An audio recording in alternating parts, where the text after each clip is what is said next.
Yang pertama adalah masalah membeli emas dengan cara mencicil alias kredit. Kami sampaikan kepada bank syariah di seluruh Indonesia. Kami dukung adanya bank syariah dan kami rindu adanya bank syariah.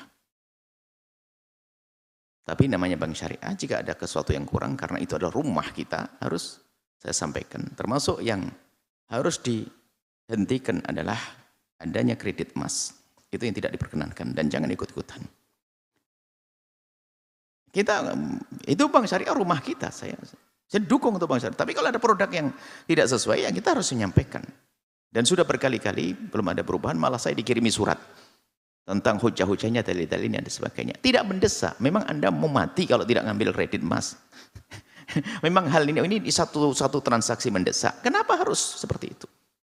Kalau memang ada, bukan kredit, sistem Anda menitipkan uang di situ, menabung. Nanti kalau sudah jumlah tertentu, ada kesepakatan, saya ingin beli emas. Jadi emasnya ada, transaksinya langsung diberikan. Bukan dengan cara kredit. Mohon maaf, ini bank syariah adalah harus kita dukung. Tapi kan kurang lebihnya begini deh.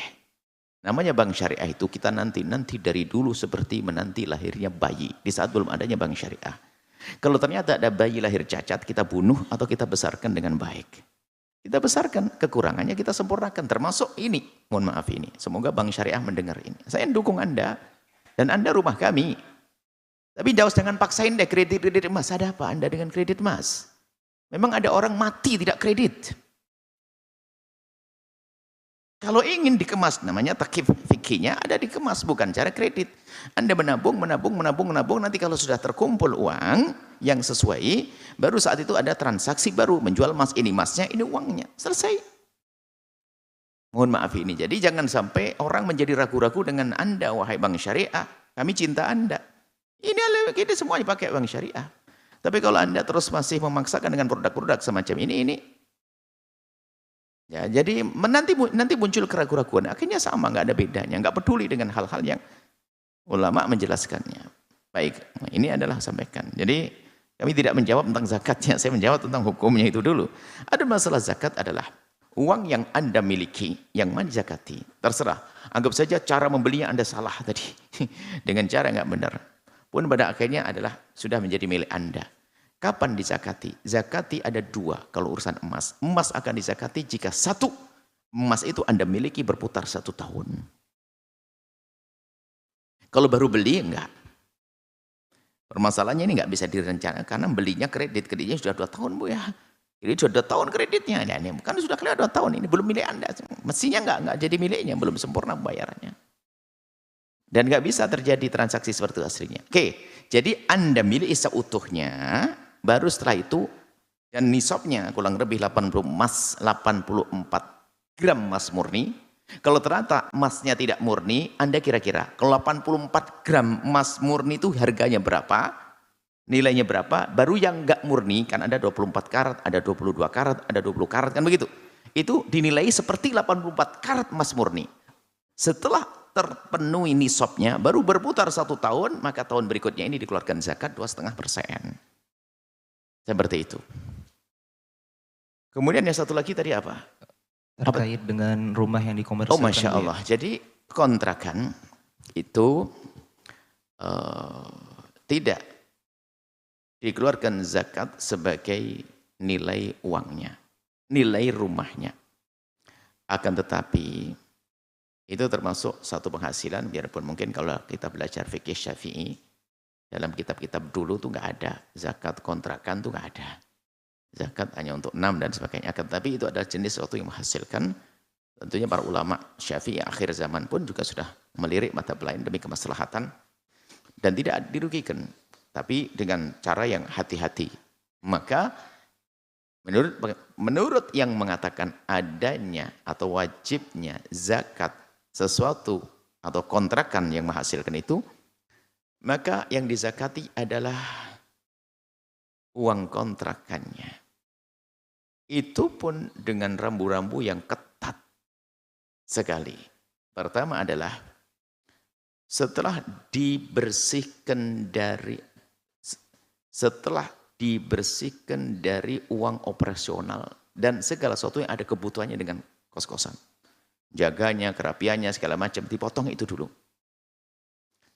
Dipotong semuanya untuk itu. Setelah untuk perawatan, untuk kontrakannya itu. Kemudian dia disamakan dengan cara padi. Padi itu kalau orang punya sawah, itu kan zakatnya kalau belum sampai nisab itu dilihat dia punya sawah lagi enggak. Punya sawah. Atau sawahnya itu saja. Cuman setahun itu adalah panennya sampai berkali-kali. Panen yang pertama belum sampai nisab batas minimal, ditunggu panen berikutnya. Asalkan belum keluar dari tahun ini, kok panen, dikumpulin kok sampai satu nisab wajib zakat.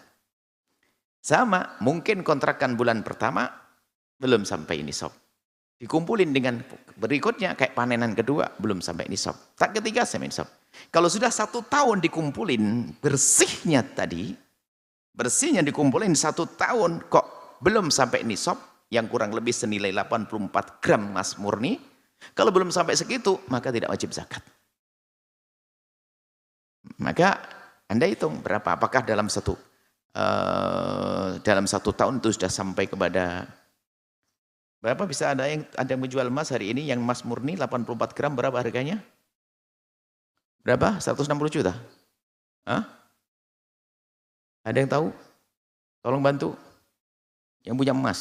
Ya sudah emas tetangganya nggak apa-apa, yang penting tahu. Nah ini, kurang lebih 160 juta. Jadi kalau dalam setahun itu bersihnya, kurang lebih kalau betul 84 gram 160 juta. Kalau dalam 1 tahun itu belum sampai 160 juta, maka belum wajib zakat. Kurang lebihnya begitulah gampangannya. Nah ini jangan.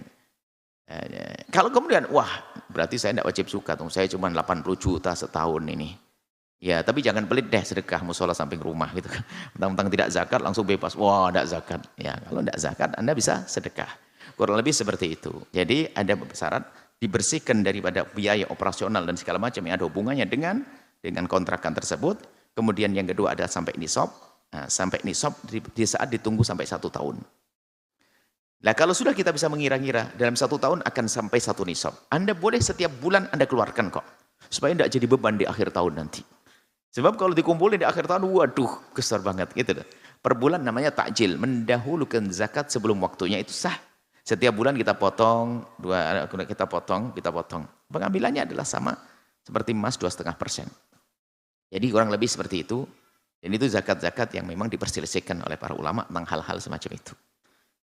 Kalau Anda ingin mengambil zakat, tentu diringankan seringan-ringannya, jangan setiap keuntungan. Termasuk yang kami ingatkan zakat profesi. Ada orang gaji 5 juta suruh zakat profesi, Anda ini nyiksa orang. Mana zakat profesi? Zakat profesi, dikit-dikit zakat profesi, dikit-dikit zakat profesi. Illa. Kok seneng banget untuk mengambil duitnya orang. Nah ini. Zakat profesi ini adalah berat sekali. Jangan gampang dikit-dikit zakat profesi. Baik, itu saja insyaAllah. Semoga Allah memberikan kepada kita petunjuk. Dan Allah mudahkan mengamalkan ilmu. Allah alam. Setelah Anda menyaksikan video ini, jangan lupa berselawat kepada baginda Nabi Muhammad sallallahu alaihi wa alihi wa sahbihi wasallam.